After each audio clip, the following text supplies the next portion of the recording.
episode of the game. We are live on all platforms. Bing! We're ready to go. So, guys, without any further ado, we've got to start with a little bit of celebration. Because we're live and you made it here today with us right now. Yeah? No better place to be on planet Earth. Without any further ado, I'm going to get through the beautiful, the lovely, the entertaining disclaimer. So guys, just be ready for this one. Bro, your fans are too loud. We can't even hear you. Your fans were so loud, bro. They were so happy for you. The fans they love it. All I'm saying is just be ready for this one. Right. Guys, you know what time it is. It's the disclaimer time. Got to be disclaimed. Yeah? All of our content is for education, information, and entertainment purposes only. It should not be considered as investment advice or recommendation to buy, sell, hold any assets, or place any trades. Please do your own what, guys?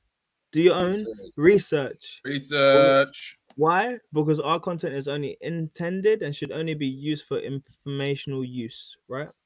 It is very important to do your own analysis before making any investments, which should be based on your own individual circumstances.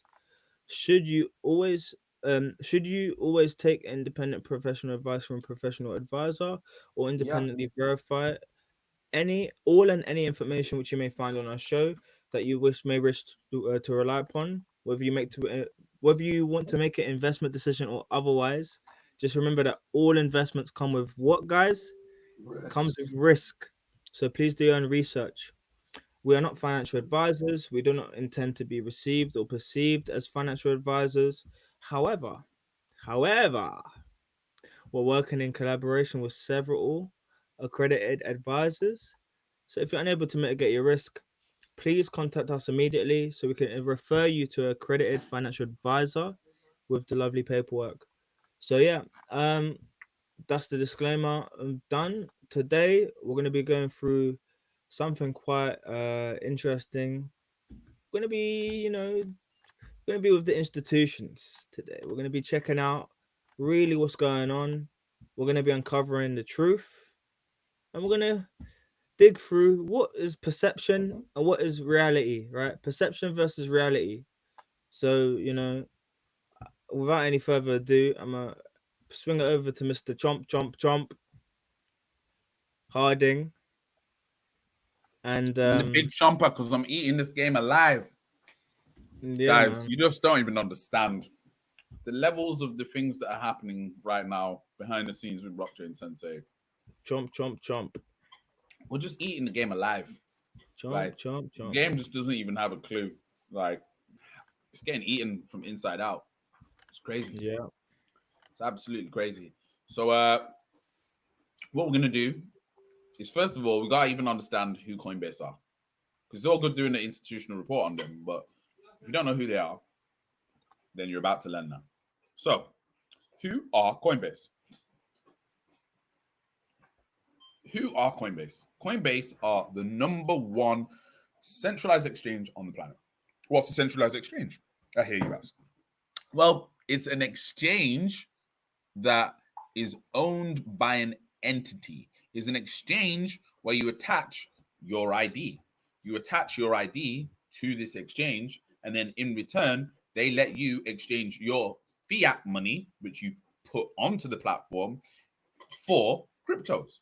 Now, they not only do this for retail, which is us, everybody, they also do this for institutions. So you may have heard recently that there was a ETF, an exchange traded fund, that all of these big funds were doing. Your BlackRocks, were copying your Grayscales. There was a couple of them, right? Vanek, etc., etc. Now, guess where 9 out of 11 of these big boy players got their Bitcoin from? Hey, take a guess. Coinbase, exactly. So when it comes to the due diligence, the research, and the understanding of the game and what's actually happening versus hearsay and rumors, I think Coinbase might know. Would you agree? So, Yep. that's what we're going to do today. We're going to take a little look-see inside this report. So, let me pull up the report right now and stop this little clippers. And Mark, if you can send the link to the audience as well so that they've got it if they want to read along, because this is a read along episode, right? This isn't a let me see if I can do that. Cool. Okay, yeah, I can. Yeah, I look can. at that. Cool. Look at that. Read along with Blockchain Sensei. I mean, I don't know where in the world right now anyone is doing an institutional report read along, but we are. Here we go. So this is a 10-minute read along. So it's nice and easy. It's nothing too deep. Nice and easy. So being as I've got that, professionally trained actor voice that I occasionally get to use. Oh no. Don't bring it out today, please. So monthly crypto correlations report, is that the one? Yeah, this is the one. You can see it on my screen right now. So lovely, black and white and grey. It's just what we love. Let's go. Coinbase Institutional Monthly Outlook. Crypto correlations, perceptions versus reality. So, although the extreme market moves in August have created the perception of correlated markets, what does correlated mean? That the markets move together. And repeat that sentence. Although the extreme market moves in August have created the perception, what does that mean? What things look like. So, all in all, let's take that sentence. Although the extreme market moves in August have made it look like the markets are correlated and are moving together, crypto performance actually still shares a weak linear relationship with US stocks. So it's actually, they're saying that it's not correlated. Me personally, I do think it is kind of correlated. So in a lower inflation and interest rate environment, we think the correlation values between stocks and crypto will predominantly remain clustered within the current 0 to 0.4 range. Recent convergence of ETH and Sol betas may provide insight into their behavior relative to the overall crypto market, which has been driven by the higher risk profile of altcoins in the first half of 2024. So, the fluctuations in crypto prices to start the month of August have been somewhat unwavering. The market shot pulled at the threads that connect. Raw, that sink is going crazy. Can you hear my sink? Is it the sink or the washing machine? Washing machine. Can you hear that, guys? Or you can't hear it? We're lucky. Very lucky. I'm going to say what timing that is by my co-producer to put on the washing machine in the middle of the stream. But anyway, you got to wash your clothes, innit? Don't be a dusty boy. So, where did we get to? Many assets, including crypto, US stocks, and gold, all moved in tandem during this event, creating the perception of correlated markets.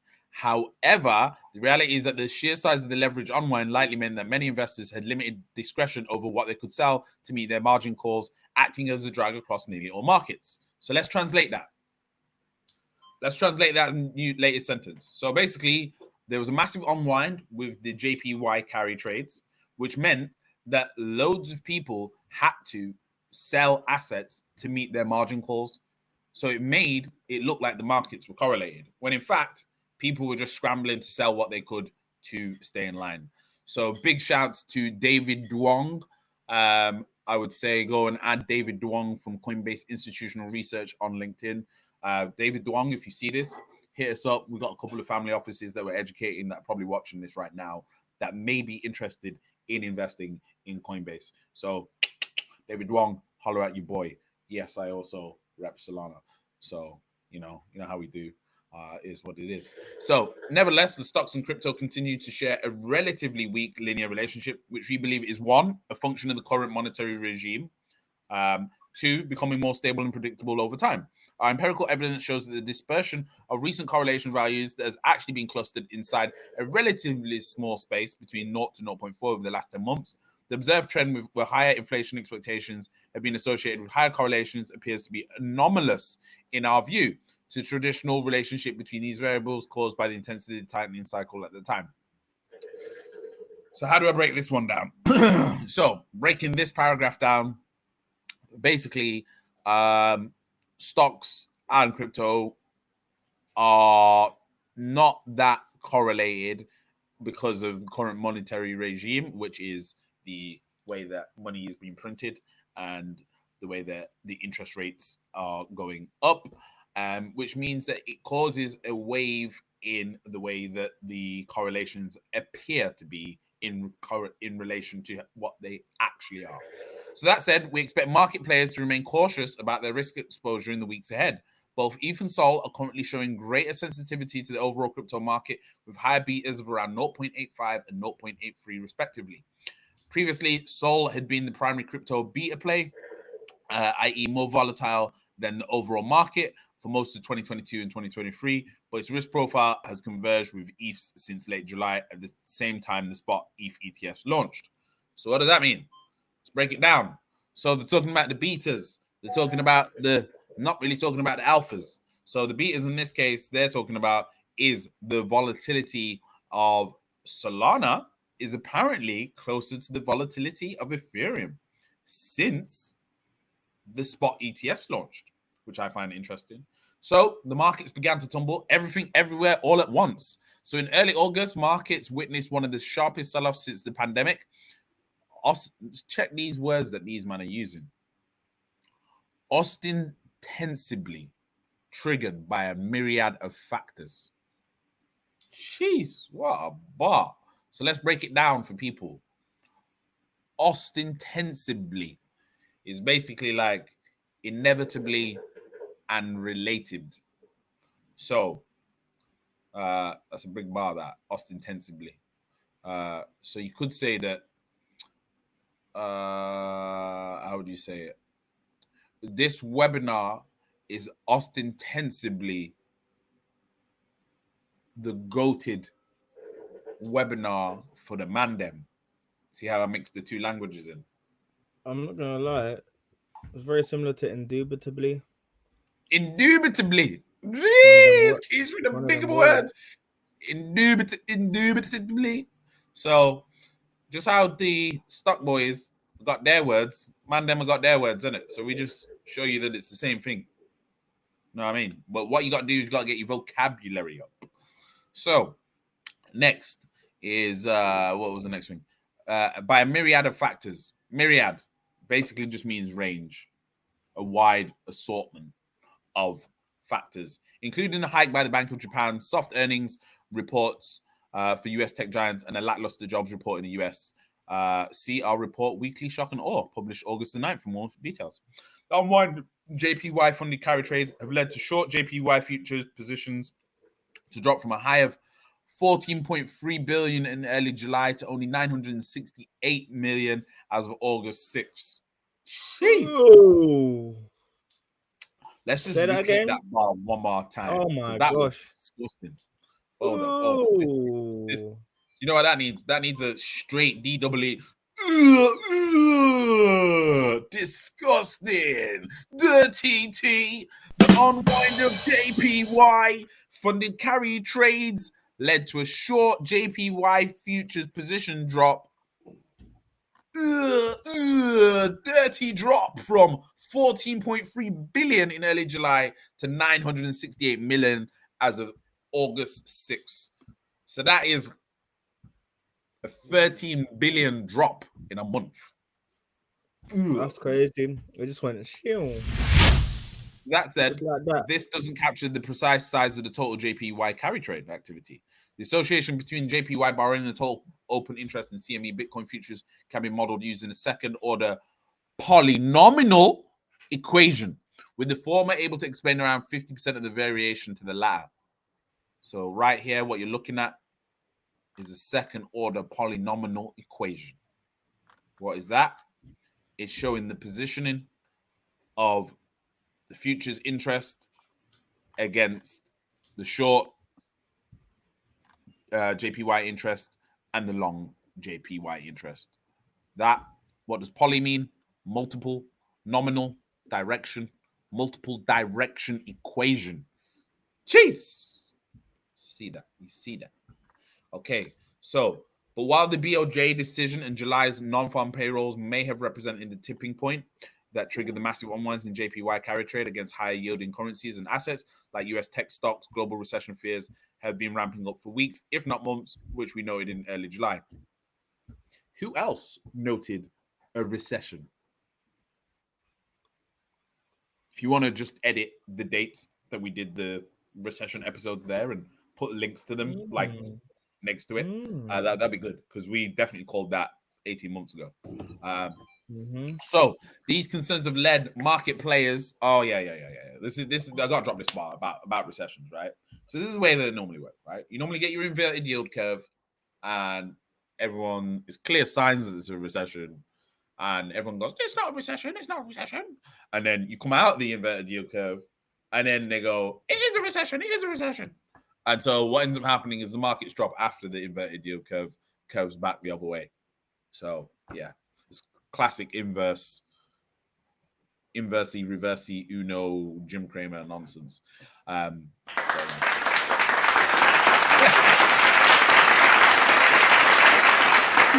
That was cold. That was cold timing. Yeah, big shouts to the producer on that one. That was cold.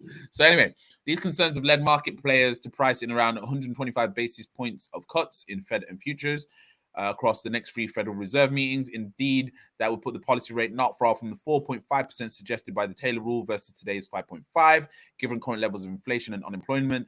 Nevertheless, we believe that the recent sluggish growth in the US does not mean that America's economy is plunging, which would be a prerequisite for a technical recession in Q4 of 2024, i.e. 2 quarters of negative GDP growth. As such, we consider the short-lived tumult to be somewhat of an overreaction to what's actually happening in the real economy.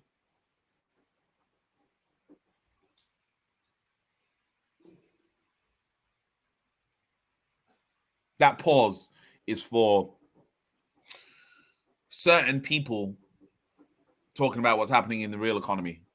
David, I like you. I think you might be a great researcher, but I very much doubt that David Duong, CFA, head of institutional research, actually knows what it's like to chill out with the mandem for 3 months and actually be able to tell them what their life is like and changing from quarter to quarter.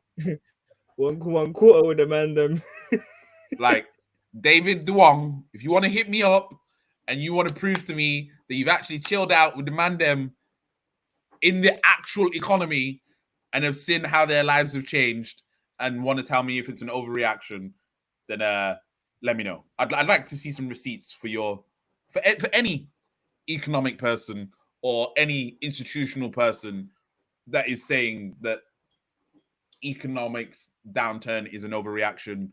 I'd love to see the receipts of them actually chilling in the economy, working with the people that make the economy go around, apart from the big whales and the big machines. Like the actual people that spend the money that make the economy go around, the retail consumer. Yeah. Maybe if you're working at Coinbase and you're an accountant, maybe your friends aren't feeling the pinch as much, because I'm pretty sure the average salary is around 150K a year. So, you know, a pinch of like 20K, it's going to hurt you, but it's not going to hurt you. Get me? So it's just something a little bit sensitive to my heart, and when people talk about what it's really like going on in the real economy, but they don't really chill in the real economy. You know what I mean? So I'm still. It's not me like taking. It is me taking shots. It is. I was going to say it's not me. Facts. It's facts. It's just facts. Facts, right? There So, you go. but we can chill in the real economy. There's my man there, innit? So that's what it is. You don't need to put that in the edit. I'm just putting it out there, innit? So anyway, where did we get to? We got to another big word, the Gossamer threads. Yo, I love how these man them use the different language, you know. I love it. So notably, the deleveraging has not only affected traditional assets but crypto as well, for 2 big reasons in our view. First, market players have treated crypto as a proxy hedge for risk when other markets have been closed. Second, we also saw things like gold fall almost 4% amid the rout, suggesting that even supposed traditional safe haven assets weren't immune to selling pressure, as investors likely had limited discretion of what they could offload to meet their margin calls. All of this has created the perception of correlated markets, particularly given the summer's low liquidity environment. This is pretty much what he said at the start. So basically, people were using crypto as an alternative investment, just like they use gold as an alternative investment, just in case something happens to the major markets. But when their money is down, they're going to sell their alternative assets, quite logically. Cool. So, however, the reality is that with the US inflation expectations proxied by 2-year break-even rates, mostly contained inside the 1 to 3% range at the moment, correlations between the daily returns of Bitcoin and the S&P 500 since the start of Q4 23 have actually been relatively low. In fact, the linear relationship between these two variables has been between 0 to 0.4 or 40% over the last 9 months, which we could consider weak or negligible. So again, we got this really nice, complicated chart here. But what we're going to do is we're just going to break it down and make it really simple, because that's what we do. So they're talking about the difference between Bitcoin and S&P 500 over the last 2 years. So let's just go and have a quick look at that, shall we? Let me just load this up. You can just do that. You know what? I'm going to show the people how they can do that. Let's just go to Google and do it. I just got to hide my LinkedIn. All right. Hang on a minute. Let's just go to Google. Googly Google. Okay, cool. And now I can share my screen again. You can share tabs, by the way. Oh, yeah. I didn't even have to do it that way, did I? No. Right. Anyway. So what you could easily do is you could just type in SPY 500, right? And what it'll do is bring up a chart. Voila, look at that. And then you can just press compare and compare it to Bitcoin. Oh, you see, it's not going to let me just do Bitcoin. You see that?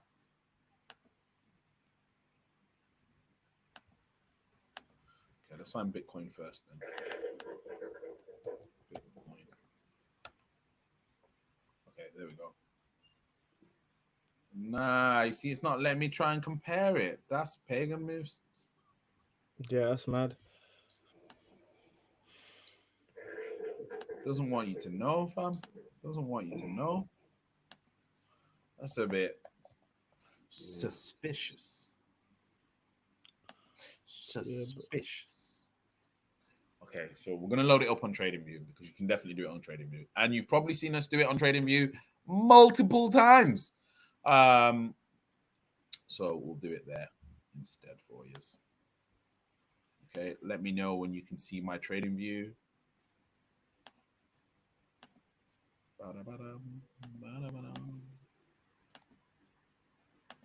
Boom. See the TradingView? Yes, correct. Yeah. Cool. This is the S&P 500. This is when we said it was going down. This is when we said it might be a good time to buy. That return would have got a 30%, 40% return. However, we are comparing to the last 2 years. So we're going to look at it like an institution. And we're going to go 2 years ago was when? 2022. Yeah. Oh, so around here, right? So lowest would have been, was this 2002, 22 here? Let me just see. No, that was 2020. So the lowest point would have been here. So yeah, it was the gain that we said, 40%. So now let's just add Bitcoin on top. Boom. It's a bit of a dramatic difference there, isn't it? Okay, let's just not upset people like that. Let's just do it the daily for the last 2 years. And the results are Quite substantial. About Right. 400% difference. Oh my gosh, look at that monster. If you went from here to there and sold at the top, you're talking what, 470%? But right now, 320% difference.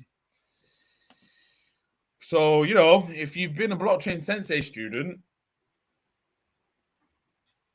versus one of them guys that loves the S&P 500 and tells you to just retire off that, we believe in diversification. That's a fact. So we're not telling you to do anything. We just believe in diversification into things that have outperformed other things historically for the last 10 years. Anyway, so let's go back to the report. All the shade. Pandemic.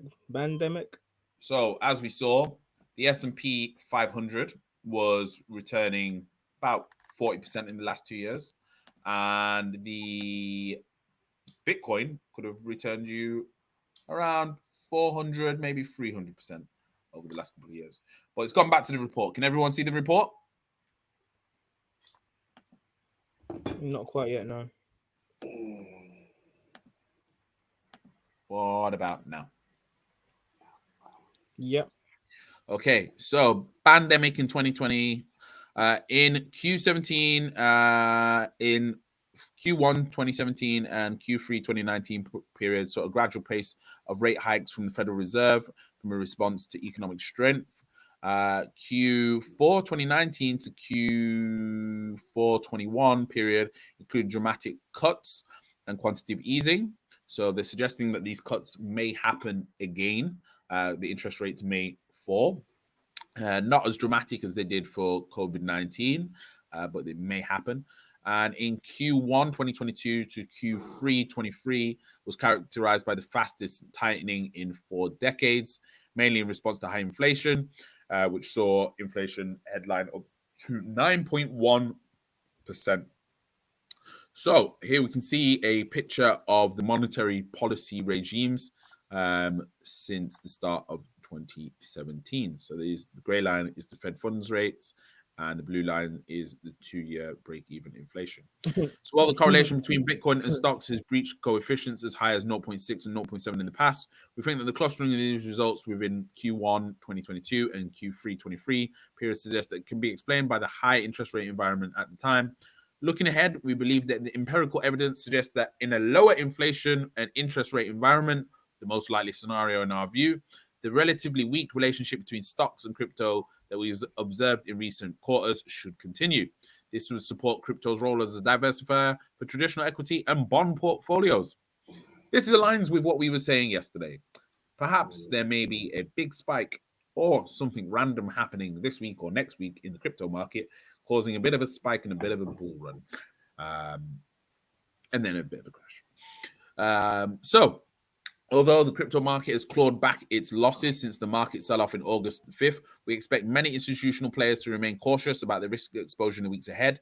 Interestingly, while Sol has been the primary crypto beta play for most of this year, we've recently seen a convergence in how sensitive ETH and Sol's respective returns are to the overall market, particularly coinciding with the launch of the spot ETF of Ethereum. At the start of Q4 23, Solana had a beta of around 1.25 to the overall crypto market, suggesting Sol exposure would net in an increase or decrease of roughly 25%, more than the market on average.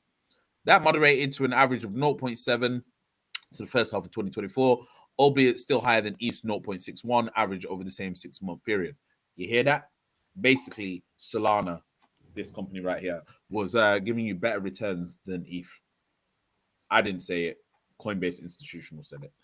Anyway, these figures reflect the fact that the asset class started to incorporate an increase in smaller cap altcoins that tend to be higher risk and more volatile than the aforementioned blue chip tokens. So here we can see this line here is the beta on Sol. a bit high. But both ETH and Sol currently have a high beta of around 0.85 and 0.83 compared to just a month ago, measured over a 90-day window of daily price changes relative to the Coinbase Broad Index. This is the Coinbase Broad Index. Let's just have a little look at this thing. Yeah. Mm-hmm. Mm-hmm.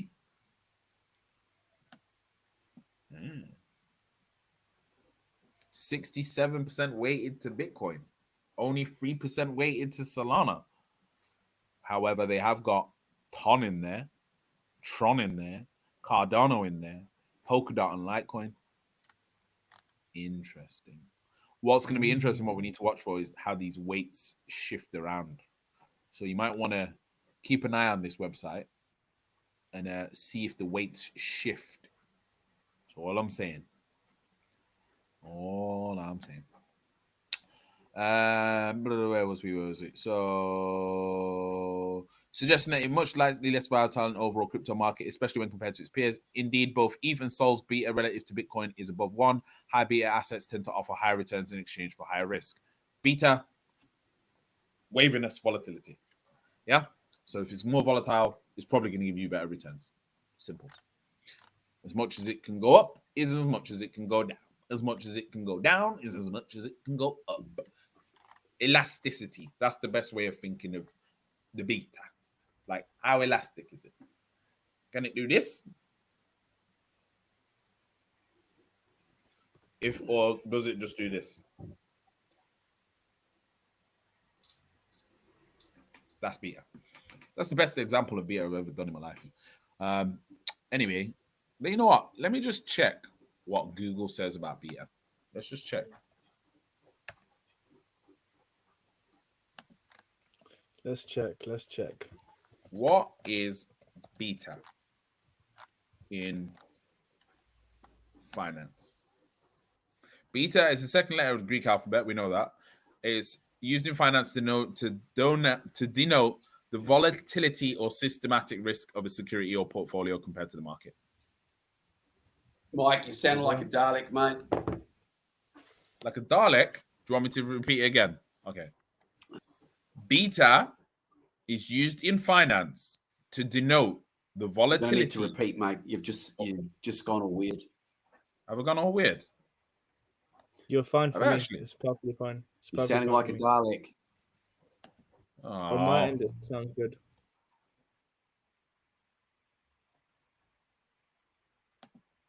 No, bad times. Anyway, this is the conclusion. What they're reading? Yeah. What drives crypto asset prices? The race to dominate stable coins. Come on. Yo, big shouts out. Big shouts out. So final bit. The sell-off to the start of the month has been consistent with our defensive approach for this quarter, even if the magnitude of the move caught us by surprise. We expect the price action to remain range-bound at least through the FOMC meeting on September the 17th to 18th, just before token 2049 and breakpoint, as we foresee a lack of new idiocentric catalysts for the crypto space over the next few months. That suggests that the influence of macro factors on performance may be more dominant in the short term. For example, the Jackson Hole Economic Symposium on August 22 to 24 will likely be the next major macro event that could test the pulse of the markets. That's gone. It didn't do anything to the markets. Nevertheless, the high degree of deleveraging in the crypto perpetual futures market, falling over 1.6 billion in liquidations in the first full week of August, suggests positioning in the crypto market is far cleaner now, which is a positive technical factor in crypto's favor. Moreover, we may see a pickup in net demand for spot ETFs following a relatively subdued launch, as many of the front-loaded withdrawals from Grayscale Ethereum Trust have started to subside. Now, if you was on the dojo call yesterday, you would have heard me mention about what happens when you have a lot of volatility and you have a VIX spike. So when you have a VIX spike sometimes and a lot of volatility, a lot of beta, right?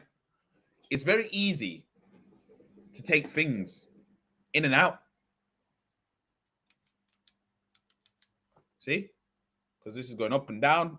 You can get things in and out really quickly, right? So if you got a large position and you don't want to alert the markets to it, if you got loads of volatility and a big VIX spike, you can do that. Now, did we have a big VIX spike recently? Let's just check. Let's just check. Would somebody would there have been a big VIX spike? I just can't remember. I just can't recall if there was a big VIX spike, like one of the biggest VIX spikes ever in almost history. Let me just check this. Let me just go to sharing the screen. And then when we go to this screen, this one here, we literally see one of the biggest VIX spikes in history.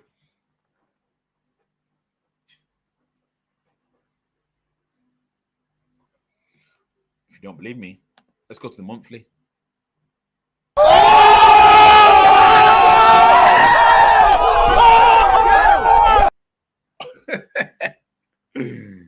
So since 1990, this is the third biggest VIX spike.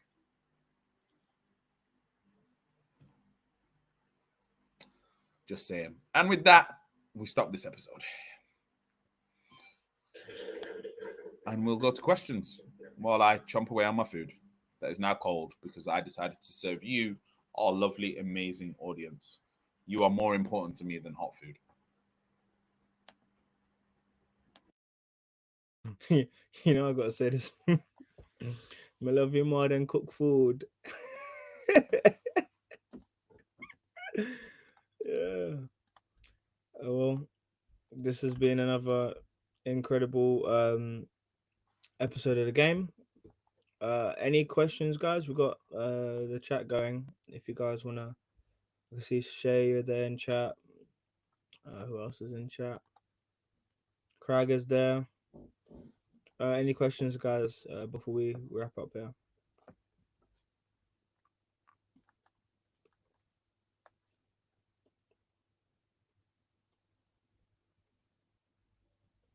Okay, amazing.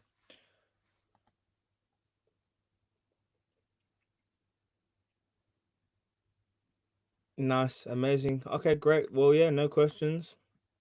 Well, just to wrap it up, this has been a great report from Coinbase Institutional, going through correlations, perception versus reality. So this is exactly the one that it is. But yeah, thank you guys. Really appreciate you guys jumping on. And this has been the game. Salute.